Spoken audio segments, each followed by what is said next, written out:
मी माझ्या बायकोबरोबर माहीमला जे चर्च आहे त्या चर्चला मागच्या वर्षी आम्ही 12 वाजता गेलो होतो आणि मिडनाईट मासला आणि पहिल्यांदा मी ते अनुभवलं.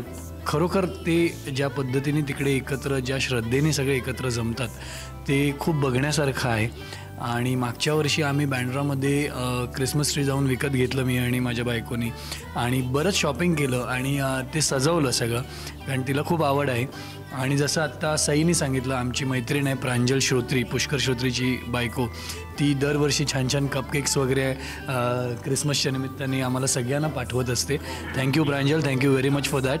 आणि दरवर्षी आम्ही 31ला म्हणजे या ग्रुपमधले तरी मी आणि अंकुश ऑलमोस्ट मागचे 10-31 तरी एकत्र आहोत.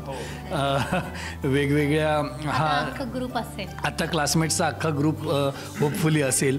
सुशांत बऱ्याचदा असतो आमच्याबरोबर, बऱ्याचदा नसतो. सुशांतच्या बायकोचा याच काळात वाढदिवस असतो त्यामुळे तो ऑन ऑफ येऊन जाऊन असतो. पण ओव्हरऑल आम्ही खूप मजा करतो. अलिबागला बऱ्याचदा जातो, पुष्करचं तिथे घर आहे, खूप मजा करतो. आणि 31ला गेल्यानंतर 1 तारखेला परत यायचं ठरवतो पण कधीच येत नाही. 2 किंवा 3 तारखेला परत येतो.